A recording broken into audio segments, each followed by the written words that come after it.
Et pourquoi les gens consomment de l'alcool? Alors nous avons regroupé ça en 4 situations, 4 motifs qui font que les gens consomment de l'alcool. Le premier motif, c'est par rapport au renforcement.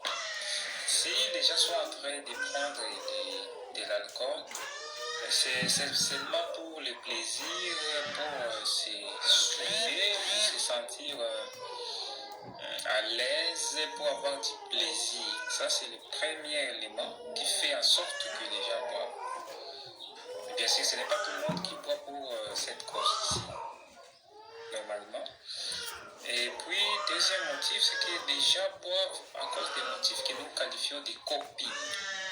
Quand nous disons coping, cela veut dire faire face.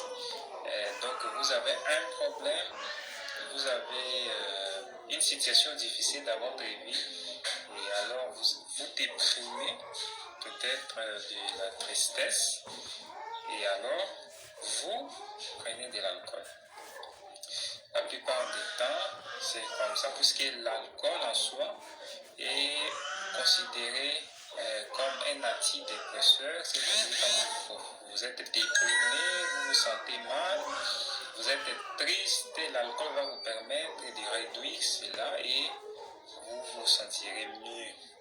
Mais cet effet-là n'est pas continu, puisque lorsque vous n'êtes plus sous, cela va se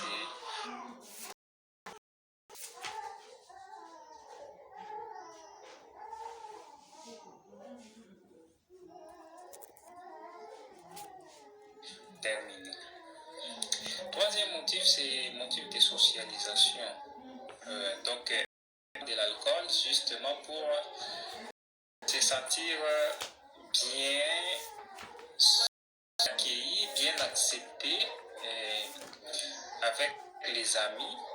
On est avec les amis, on rit ensemble, on est en train de parler ensemble. Alors, les motifs de socialisation, on peut être avec les autres. Ça, c'est les motifs de socialisation. Et enfin, nous avons les motifs de conformité. Par rapport aux motifs de conformité, conformer aux autres. Donc, ça, c'est surtout chez les adolescents qui veulent à tout prix faire comme les autres, qui veulent ne pas se sentir rejetés par les autres. Alors ils vont commencer à prendre de l'alcool parce que ça va lui permettre bien sûr d'intégrer un groupe de gens. Maintenant nous allons voir quels sont les modes de consommation. Alors nous avons plusieurs modes de consommation. Nous allons décrire 5 modes de consommation. Nous allons commencer par l'abstinence. L'abstinence, c'est le premier mode de consommation où la personne ne prend jamais de l'alcool, je vous l'ai dit. Donc, quelle que soit la situation, quel que soit son problème, quel que soit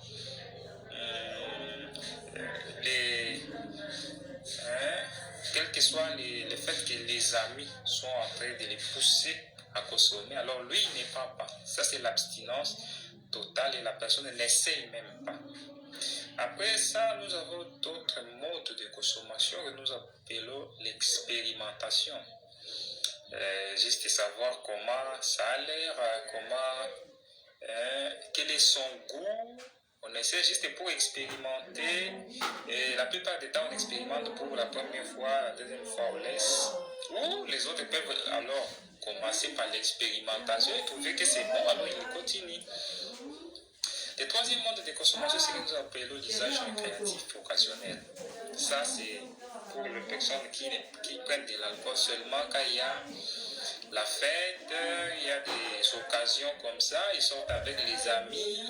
Ce n'est qu'à ces moments-là qu'ils prennent de l'alcool. Mais à part ça, il n'y a pas, dans d'autres situations, il n'essaye pas de prendre de l'alcool, il n'achète pas par lui-même l'alcool. Ça, c'est ce que nous appelons l'usage récréatif ou occasionnel, puisque les occasions ne sont pas si souvent.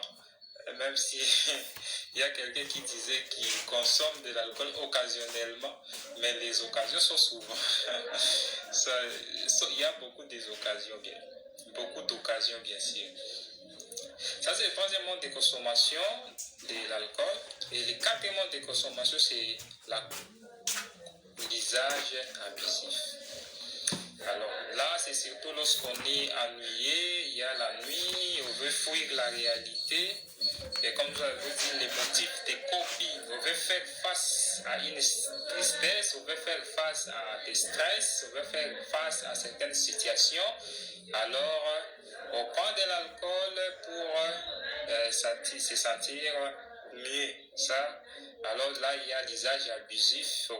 On prend de l'alcool pour compenser un problème, pour résoudre un problème, alors que l'alcool ne devrait pas être là pour résoudre les problèmes.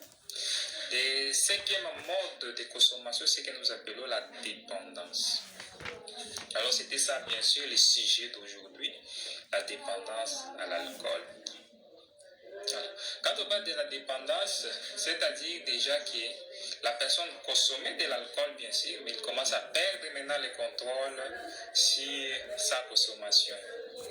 Alors, quand on dit perdre le contrôle sur sa consommation, c'est-à-dire malgré il boit de l'alcool, malgré le fait qu'il connaît les conséquences sur sa santé, les conséquences sur sa famille, sur sa vie.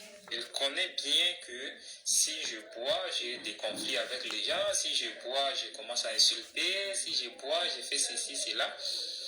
Mais il continue en dépit des connaissances, des conséquences, pardon.